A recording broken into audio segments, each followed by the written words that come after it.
அவர் 4 லட்சத்துக்கு வேலை செஞ்சாலும் ஒரு ஒப்பந்ததாரர் தான். அரசாங்க துறையில் பதிவு செய்வது அவ்வளவு சாதாரணமான விஷயம் அல்ல. அப்படியே பதிவு செய்து வந்தாலும் பணி எடுப்பது சாதாரண விஷயம் அல்ல.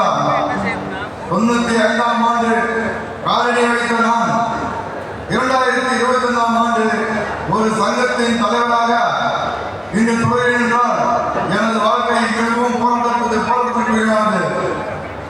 ஆகவே ஒவ்வொரு ஒப்பந்ததாரரும் போராட்டத்துடன் தொடங்குகின்ற நமது வாழ்க்கை இனி இந்த சங்கத்தின் மூலம் யாருக்கும் எந்த ஒரு பிரச்சனைகள் வந்தாலும் தொடர்ந்து நமது சங்கம் அவர்களுக்காக போராடுவோம் என்பதை இந்த நேரத்தில் தெரிவித்துக் கொண்டு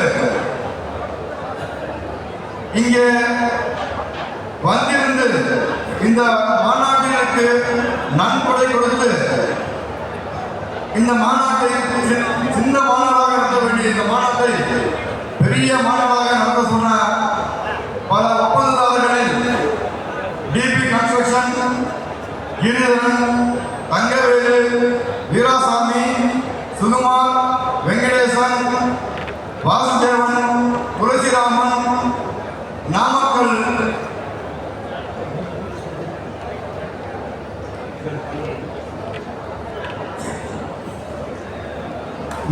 ஒப்பந்ததாரர் செல்வம், வெங்கடேஷ் பாபு மற்றும் இந்த நேரத்தில் பெயர்கள் மறந்திருந்தாலும் நாங்கள் அவர்கள் இல்லம் தேடி வந்து மாயகிருஷ்ணன், பன்னீர்செல்வம், டி.எஸ். மோகன், பிரீத்தி கன்ஸ்ட்ரக்ஷன் ஏகாம்பரம் மற்றும் பலரையும் அவர்கள் இல்லம் தேடி வந்து நாங்கள் எந்த அளவிற்கு மாநாட்டிற்கு நிதி கேட்டு வந்தோமோ அந்த மாநாடு திருப்பிட்டு தந்து அந்த கௌரவத்தை நாங்கள் திருப்பி உங்களுக்கு செலுத்துவதற்காக உங்கள் இல்லம் தேடி நாங்கள் வருகின்றோம்.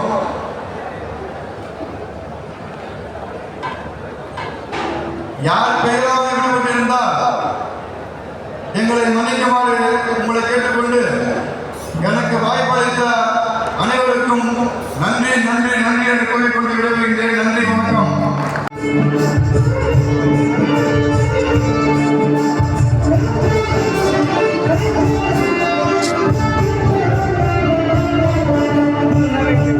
ஒப்பந்ததாரர்களின் மத்திய மாநில அளவில் பதிவு பெற்ற ஒரு பிரம்மாண்டமான மாநாடு.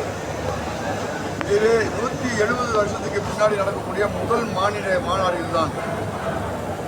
இந்த மாநாட்டின் மூலம் நாங்கள் தமிழக முதல்வர் அவர்களுக்கு சில கோரிக்கைகளை சமர்ப்பிக்கின்றோம். எங்களுடைய வாழ்வாதாரங்கள் பாதிக்கப்படாத அளவிற்கும் எங்களுடைய குடும்பங்களும் குழந்தைகளும் பின்வரும் காலங்களில் எங்கள் சந்ததிகளும் நிச்சயமாக, அதாவது அதிகாரிகள் வந்து பணிகள் வாங்குவாங்க, அதுக்கப்புறம் அவங்க கண்டு மாட்டாங்க. அதனால் நிறைய பணங்கள் வராமல் கான்ட்ராக்ட் நிற்குது. 2015 நடந்தது, அங்கே இனிமேல் பண்ணக்கூடாது, அந்த ஒரு பிரிவினை வந்துடக்கூடாதுன்றதுக்காக தான் நாங்கள் இப்போ இந்த மாநாடு நேரடியாக முதலமைச்சர் அவரை சந்தித்து நாங்கள் மனுவாக கொடுக்க போகிறோம். அவர்கிட்ட இந்த மாதிரி நடக்குதுங்க ஐயா, தலையிடணும். அதனால் நாங்கள் யாரையும் குறை சொல்ல விரும்பலை, இந்த நேரத்தை குறை சொல்ல விரும்பலை. ஏன்னா ஒருங்கிணைந்த ஒரு மாநாடு, அதனால் நாங்கள் யாரையும் குறை சொல்லாமல் எங்களுடைய கோரிக்கையை மட்டும் நாங்கள் முதல்வர் எல்லாரும் ஒன்று சேர்ந்து வைக்கிறோம். விஷயத்தில் ஓகே சார், ஓகே சார். ஒப்பந்ததாரர்கள் தான்